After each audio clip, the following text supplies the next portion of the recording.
Hello, dear students. Myself, Pushpan Singh, Assistant Professor in Department of Mechanical Engineering at Sister Kratibad campus. Today, the topic which I will discuss, that is psychrometric chart. आज का जो हमारा topic रहेगा उसमें हम psychrometric chart को discuss करेंगे. इसमें हम ये देखेंगे कि ड्राई बल्ब टेम्परेचर लाइंस और specific humidity lines and due point temperatures line, wet bulb temperature lines और एंथैल्पी लाइंस और specific volume and relative humidity lines को कैसे साइक्रोमेट्रिक चार्ट में ड्रॉ करेंगे. ये ग्राफिकल मेथड है. इस मेथड से हम क्या एंथैल्पी कैलकुलेट कर लेंगे, रिलेटिव ह्यूमिडिटी कैलकुलेट कर लेंगे, ड्राई बल्ब टेम्परेचर कैलकुलेट कर सकते हैं, ड्यू पॉइंट टेम्परेचर कैलकुलेट कर सकते हैं इसमें से, और स्पेसिफिक ह्यूमिडिटी कैलकुलेट कर सकते हैं और स्पेसिफिक वॉल्यूम. ये जो प्रॉपर्टीज़ हैं एयर की, हम ये सब साइक्रोमेट्रिक चार्ट से कैलकुलेट कर सकते हैं. तो सबसे पहले जो आपको पेज दिख रहा है इसमें हम देखते हैं, इसमें एक कंबाइन ग्राफ बना हुआ साइक्रोमेट्रिक चार्ट है ये. इसमें आप देखेंगे कि लिखा हुआ है, सबसे नीचे देखेंगे हॉरिजॉन्टल में ड्राई बल्ब टेम्परेचर्स लिखा हुआ, dry bulb temperature in degree Celsius, -6, 5, 10, 15, 20, 25, 30, 35, 40, 45. ये ड्राई बल्ब टेम्परेचर है. ठीक, ड्राई बल्ब टेम्परेचर ये है. ड्राई बल्ब टेम्परेचर लाइंस कैसी हैं, एकदम वर्टिकल आपको दिख रही होगी. 45, 40 वाली वर्टिकल लाइंस है, 35, 30, 25 ये वर्टिकल लाइंस जो हैं, ये ड्राई बल्ब टेम्परेचर को हम ऐसे ड्रॉ करेंगे वर्टिकल. उसके बाद यदि हम देखेंगे जो हॉरिजॉन्टल लाइंस है वो स्पेसिफिक ह्यूमिडिटी की लाइंस है, और हॉरिजॉन्टल और स्पेसिफिक ह्यूमिडिटी के साथ साथ वो ड्यू पॉइंट टेम्परेचर्स की भी लाइन सेम लाइन होती है, स्पेसिफिक ह्यूमिडिटी और omega due point temperature DPT की लाइंस. और उसके बाद आपको दिख रहा होगा ये सैचुरेशन कर्व है, लिखा हुआ है यहाँ पे. वेट बल्ब टेम्परेचर ये आपको इंक्लाइंड दिख रहा है, वेट बल्ब टेम्परेचर लिखा हुआ है. ये जो लाइंस है रेड कलर की दिख रही हैं, वेट बल्ब टेम्परेचर लाइंस हो गई.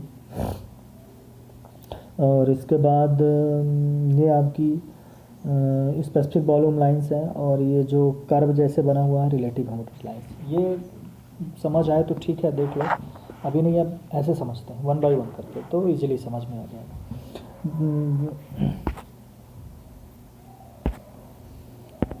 इसमें देखो आप इस पेज में सबसे पहले जो है हमारा point dry bulb temperature. Dry bulb temperature lines को कैसे ड्रॉ किया, वर्टिकल, स्ट्रेट वर्टिकल. ठीक है, तो ये है 5 डिग्री सेल्सियस दिख रहा है, 10 डिग्री सेल्सियस, 15 डिग्री सेल्सियस, 20, 25, 30, 35, 40, 40. ये ड्राई बल्ब टेम्परेचर लाइंस है. ठीक है, तो ये हो जाएगा dry bulb temperature line, vertical draw करेंगे. और उसके बाद आपको जो फिगर नंबर 16.8 दिख रहा है, ये है हमारी स्पेसिफिक ह्यूमिडिटी लाइंस या मॉइस्चर कंटेंट लाइंस, ओमेगा. यदि स्पेसिफिक ह्यूमिडिटी मतलब ओमेगा को हम कैसे ड्रॉ करेंगे, हॉरिजॉन्टल.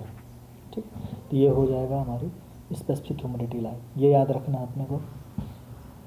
तीसरा ड्यू पॉइंट, थर्ड जो है तीसरा due point temperature lines. Due point temperature lines में आपको दिख रहा है कि ड्यू पॉइंट टेम्परेचर लाइंस भी बिल्कुल उसी स्पेसिफिक ह्यूमिडिटी के जैसे ही हैं, सेम हॉरिजॉन्टल. ठीक है, तो ड्यू पॉइंट टेम्परेचर लाइंस और स्पेसिफिक ह्यूमिडिटी लाइंस आप ये मान के चलो कि हॉरिजॉन्टल दोनों सेम ही ड्रॉ करेंगे, हॉरिजॉन्टल और दोनों लगभग सेम एक ही. इसके बाद अपन को जो फोर्थ नंबर पे दिख रहा है वेट बल्ब टेम्परेचर लाइंस, जो ये डायग्राम दिख रहा है 16.10. देख लो आप वेट बल्ब टेम्परेचर लाइंस कैसे ड्रॉ करेंगे, जो इंक्लाइंड है, दिख रहे हैं ना इंक्लाइंड, ये है हमारी वेट बल्ब टेम्परेचर लाइंस. ठीक, अब इसके बाद आ जाओ आप जो हमारा fifth enthalpy lines. Enthalpy lines भी और वेट बल्ब टेम्परेचर लाइंस बिल्कुल सेम ही होती है. एंथैल्पी लाइंस फिगर आप देखो 16.11 में बिल्कुल इंक्लाइंड ये ड्रॉ किया गया है. ये हमारी कांस्टेंट एंथैल्पी लाइंस हो गई. उसके बाद आ जाओ 6 नंबर पे जो पॉइंट है, स्पेसिफिक वॉल्यूम लाइन कैसे ड्रॉ करेंगे. इसको आप फिगर 16.12 में देख सकते हो. इसमें है वो भी है इंक्लाइंड है, लेकिन मतलब वर्टिकल से थोड़ा सा इंक्लाइंड है, कुछ डिग्री एंगल पे. ये स्पेसिफिक वॉल्यूम लाइंस है. और जो हमारा लास्ट है रिलेटिव ह्यूमिडिटी लाइंस आपको दिख रहा है. रिलेटिव ह्यूमिडिटी फिगर 16.14 में रिलेटिव ह्यूमिडिटी लाइंस। तो इन लाइंस को हम ऐसे ड्रॉ करेंगे। ये ड्रॉ करना मेरे हिसाब से समझ में आ जाना चाहिए आप लोगों को कि कैसे क्या ड्रॉ करना है। रिलेटिव ह्यूमिडिटी लाइन बिल्कुल सैचुरेशन कर्व के सिमिलरली टू सैचुरेशन कर्व उसी के जैसे ड्रॉ करेंगे। इसके बाद जो हमारा पॉइंट है नेक्स्ट वो है हमारा जो साइक्रोमेट्रिक प्रोसेस। हम बहुत सारे प्रोसेस देखेंगे। सेंसिबल हीटिंग क्या है, सेंसिबल कूलिंग क्या है, ह्यूमिडिफिकेशन क्या है, ड्यूमिडिफिकेशन क्या है, heating and humidification, cooling and humidification, heating and dehumidification, cooling and humidification. करीब 8 प्रोसेस हम देखेंगे। इसका मतलब क्या है, इन प्रोसेस का क्या मतलब है और कैसे ये प्रोसेस अचीव करेंगे। और हम ये आपको याद रखना चाहिए, ध्यान में रहना चाहिए कि हम क्या पढ़ रहे हैं। Unit number 4 that is the psychrometry. Psychrometry मतलब study of the property of the moist air. Moist air की प्रॉपर्टीज़ के बारे में पढ़ रहे हैं हम यहाँ पे। मॉइस्ट एयर पे एनालिसिस करेंगे। मॉइस्ट एयर मतलब जो एटमॉस्फेयर में एयर अवेलेबल है उसके बारे में देखेंगे क्या है कैसे। तो जो पहली प्रोसेस आपको दिख रही है सबसे पहले सेंसिबल हीटिंग। सेंसिबल हीटिंग सबको पता है कि जो एयर होगी, एयर को हम हीटअप करेंगे तो उसका टेम्परेचर बढ़े। तो जो हम हीट देंगे, जो एयर के पार्टिकल्स उस हीट को एब्जॉर्ब करेंगे तो प्रोसेस हमारी हो जाएगी sensible heating without changing in specific humidity. Specific humidity must be constant. तो सेंसिबल हीटिंग का मतलब when the heat is given to the air then the temperature of the air increases but specific humidity remains constant, then that process is called sensible heating. अब sensible heating में आपको ये diagram दिख रहा है जो फिगर ए है, psychrometric process. इसमें देख सेंसिबल हीटिंग हम कैसे करेंगे। हीटिंग कॉइल है, heating coil electric heating coil का इस्तेमाल कर सकते हैं हम एयर को हीट करने के लिए, या हम स्टीम का इस्तेमाल कर सकते हैं। ट्यूब है, ट्यूब के अंदर स्टीम को फ्लो कर दें तो स्टीम का भी यूज़ कर सकते हैं एयर को हीटअप करने के लिए। तो फिगर नंबर 1 में आपको दिख रहा होगा कि हीटिंग कॉइल है और एयर इसमें इन हो रही है और एयर आउट हो रही है। तो एयर जब हीटिंग कॉइल से एयर जब एंटर कर रही है तो उस वक्त एयर का टेम्परेचर TD1 है, dry bulb temperature at inlet. और हीटिंग होने के बाद जब वो हीटिंग कॉइल के संपर्क में आएगी, कांटेक्ट में, तो हीट को एब्जॉर्ब करेगी, देन उसका टेम्परेचर इंक्रीज़ हो जाएगा, बढ़ जाएगा। और जब वो एयर आउट होगी, निकलेगी वहाँ से उस हीटिंग कॉइल से जब बाहर आएगी तो उसका टेम्परेचर बढ़ जाएगा, बढ़ कर के जो कि TD2 हो गया, dry bulb temperature at outlet या TD2। ठीक, एक चीज़ ये। और हीटिंग कॉइल का जो टेम्परेचर है वो हम TD3 रख रहे हैं, that is always greater than TD2। TD2 से ज़्यादा ही होगा, TD1 से ज़्यादा ही होगा, तभी तो एयर को हीटअप करेगा। और जो ये apparatus है तो ये बिल्कुल इंसुलेटेड है, ठीक है। तो ये हो गया एक चीज़। इसके बाद हम देखेंगे कि इसको हीट कितनी एब्जॉर्ब किया। जब एयर एंटर करेगी तो उसकी एंथैल्पी H1 है, और जब हीटिंग होने के बाद जब एयर उस apparatus से निकलेगी तो उसकी एंथैल्पी H2 हो जाएगी। तो कितनी हीट एब्जॉर्ब करेगी हमको पता है, H2 - H1। हीट एडेड, कितना हीट ऐड किया, कितना हीट एब्जॉर्ब किया, H2 - H1। अब इसको हम साइक्रोमेट्रिक चार्ट में कैसे ड्रॉ करेंगे, फिगर बी में दिख रहा है। फिगर बी में हॉरिजॉन्टल सेंसिबल हीटिंग का मतलब ओमेगा कांस्टेंट रहना चाहिए। और ये हम बचपन से पढ़ाते आ रहे हैं, थर्मोडायनेमिक्स, VME की बात करें चाहे हम IC इंजन की बात करें, जो भी चीज़ कांस्टेंट है तो उसकी एक्सिस के परपेंडिकुलर।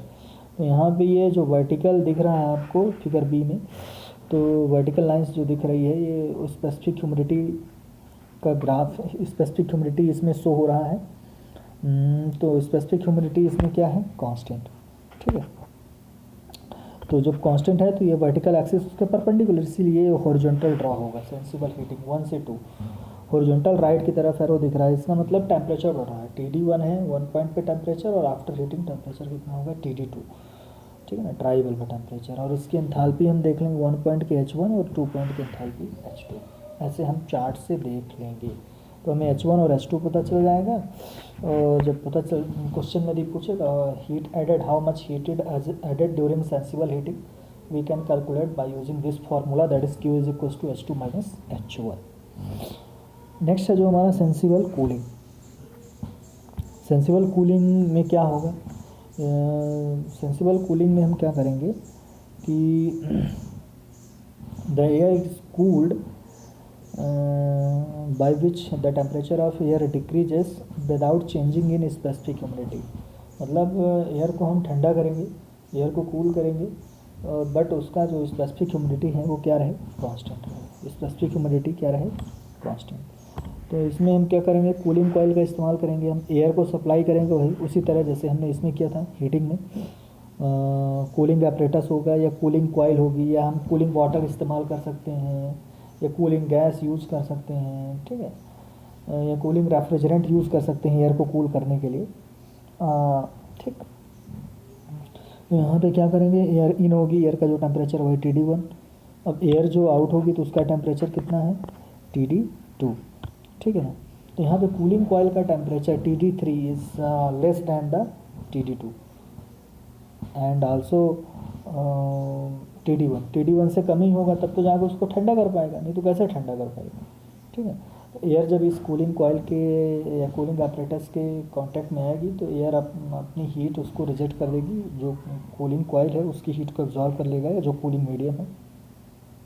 इस तरीके से एयर कूल हो जाएगी, बट उसका स्पेसिफिक ह्यूमिडिटी ओमेगा क्या है, कांस्टेंट रहना चाहिए, omega one is equal to, ठीक। ये हो गया।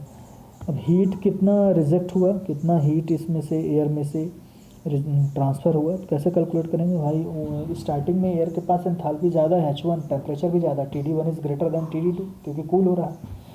और जब एयर इस एपरेटस से निकलेगा तो उसका टेम्परेचर TD2 है which is less than the TD1, ठीक है ना। तो यहाँ पे एयर जब एंटर की उसकी एंथैल्पी H1, और एयर जब इस कूलिंग एपरेटस से निकल रही तो उसकी एंथैल्पी H2। तो कितना हीट रिजेक्ट किया, H1 minus H2, H1 is greater than H2, यहाँ इसीलिए यहाँ पे सब्ट्रैक्ट कर रहे हैं, H1 माइनस H2, इतनी हीट रिजेक्ट किया, ठीक है। अब इसको ड्रॉ कैसे करेंगे, सेंसिबल कूलिंग यदि क्वेश्चन जब करेंगे न्यूमेरिकल्स, तब इसको साइक्रोमेट्रिक में चार्ट कैसे, साइक्रोमेट्रिक चार्ट जो है तो उसमें कैसे ड्रॉ करेंगे। जैसे हीटिंग को इधर हॉरिजॉन्टल रहेगा हीटिंग वाला, बट एरो जो है तो राइट साइड की ओर क्योंकि टेम्परेचर बढ़ रहा है, ठीक है। और कूलिंग में क्या है, टेम्परेचर घटेगा, ठीक है ना। तो इसलिए ये कूलिंग वाला ग्राफ देखो, आप फिगर देखो बॉटम राइट कॉर्नर पे, ठीक है ना। तो TD1 1 पॉइंट का टेम्परेचर, और कूलिंग होने के बाद उसका टेम्परेचर TD2 होगा, TD2 is less than TD1, ठीक है। तो ये हो जाएगा सेंसिबल कूलिंग। अब इसके बाद हम नेक्स्ट जो टॉपिक देखेंगे, bypass factor, most important bypass factor of heating and cooling coil, दोनों के लिए देख लेंगे। बाईपास का मतलब, बाईपास फैक्टर का मतलब ये होगा कि the amount of does not comes in contact with the heating और a cooling coil which is bypass without comes in contact with the coil, that amount of air is known as the bypass factor, that amount of air is known as the bypass factor। तो जो जैसे हम example के लिए देखें 1 kg air लिया हमने, figure में दिख रहा हो आपको, हीटिंग कॉइल है, 1 kg एयर लिया, 1 kg एयर हम सप्लाई कर रहे हैं, तो उसमें से कुछ x kg एयर जो है तो उसके कूलिंग कॉइल के सरफेस के कांटेक्ट में नहीं आती, ठीक है ना, वो उसमें से कांटेक्ट में नहीं आती, मतलब बाईपास कर जाती, किसी और पाथ से मूव कर जाती, उसके कांटेक्ट में नहीं आती, ठीक है ना। वही एक्स अमाउंट ऑफ एयर जो होगा वही बाईपास फैक्टर कहलाएगा। अब इस कूलिंग कॉइल के कांटेक्ट में हीटिंग कॉइल या कूलिंग कॉइल जो भी है, इसके कांटेक्ट में कितना एयर आ रही है, 1 माइनस x kg, ठीक है। और अब देख रहे हैं जो हमने एयर सप्लाई किया 1 kg है, उसका टेम्परेचर TD1 है, कूलिंग कॉइल है जो कूलिंग कॉइल के या हीटिंग कॉइल जो भी कह दो, तो हीटिंग कॉइल है उसके कांटेक्ट में कितना kg एयर आ रहा है, 1 माइनस x kg, और उस हीटिंग कॉइल का टेम्परेचर TD3 है, ठीक है। और बाईपास कितनी हो रही है, कितना kg, x kg बाईपास हो रहा है ये। अब एग्ज़िट कितना होगा, एग्ज़िट तो 1 हो जाएगा क्योंकि 1 minus x plus x add हो जाए, बाहर तो उतना ही निकलेगा जितना एंटर किया था, 1 kg हो जाएगा, उसका टेम्परेचर TD2 हो जाएगा। बाईपास फैक्टर हम यहाँ पे देखेंगे, बैलेंसिंग करेंगे बाय बैलेंसिंग द एंथैल्पीज़। इसमें दिख रहा होगा आपको कि एंथैल्पी क्या होता है, MCPT, mass, specific heat and temperature. तो जब एंटर किया तो वहाँ पे मास कितना था,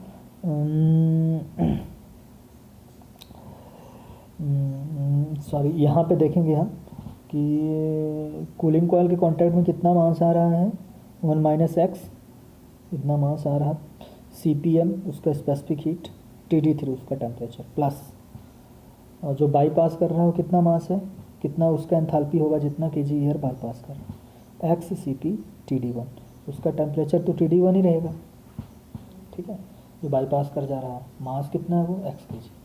तो एंथैल्पी का फार्मूला हमको पता है mCp/dT, ये mCp/T mass specific heat and temperature. तो जो एयर जितना kg यानी x kg एयर बाईपास कर गया तो उसका एंथैल्पी x CP TD1 हो गया। अब दोनों एग्जिट कितना हो रहा है, 1 kg हो जाएगा, दोनों ऐड हो जाएगा, मास तो 1 kg निकलेगा। तो जो एयर निकलेगी एग्जिट होगी उसकी enthalpy mass 1 kg, CPM and temperature कितना TD2, ठीक है। अब हम इसको आगे रिजॉल्व कर लेंगे, 1 माइनस एक्स को जो है ब्रैकेट ओपन करेंगे, उसको सॉल्व करेंगे और उसमें से सॉल्व करने के बाद x कॉमन ले लेंगे तो अपने को क्या बचेगा, TD3 minus TD1 is equal to CP तो CPM तो कैंसिल आउट हो जाएगा, right left hand side is equal to right hand side, right hand side पे क्या बच रहा है, TD3 माइनस TD2, तो x इक्व टू क्या हो गया, TD3 minus TD2 upon TD3 minus TD1, ये हो जाएगा bypass factor of heating coil, bypass factor of heating coil. और उसी तरीके से यहाँ पे कूलिंग कॉइल के लिए कितना हो जाएगा बाईपास फैक्टर, कूलिंग कॉइल के लिए बाईपास फैक्टर, कूलिंग कॉइल के लिए हमको पता है TD3 is less than the TD1 and TD2। तो कूलिंग कॉइल के लिए यदि हम देखेंगे बाईपास फैक्टर, इसमें देखें TD2 minus TD3 upon TD1 minus TD3, ये हो जाएगा कूलिंग कॉइल, ये हो जाएगा bypass factor. Bypass factor questions में पूछा जाता है न्यूमेरिकल्स में। नेक्स्ट जो टॉपिक हमारा दिख रहा होगा आपको, efficiency of heating and cooling coil, बहुत सिंपल है। Efficiency, the term 1 minus bypass factor is known as the efficiency of coil. Efficiency of coil को कैसे कैलकुलेट करेंगे, 1 माइनस बाईपास फैक्टर जो होगा वही होगा एफिशिएंसी ऑफ कॉइल। तो यहाँ पे हीटिंग का एफिशिएंसी देखते हैं, 1 minus bypass factor 1 minus TD3 minus TD2 upon TD3 minus TD1, इसको रिजॉल्व करेंगे तो TD2 minus TD1 upon TD3 minus TD1 मिलेगा। सिमिलरली कूलिंग कॉइल का 1 minus TD2 minus TD3 upon TD1 minus TD3, आगे solve करेंगे तो TD1 minus TD2 upon TD1 minus TD3। तो ये हो जाएगा आज का टॉपिक। बाकी और जो प्रोसेस बची हुई हैं, heating and humidification, cooling and humidification, heating and dehumidification, cooling and dehumidification, ये जो प्रोसेस हम नेक्स्ट क्लास में डिस्कस करेंगे। देन इसका न्यूमेरिकल सॉल्व करेंगे, then this unit will be finished and after that we will start with unit 5। Thank you very much.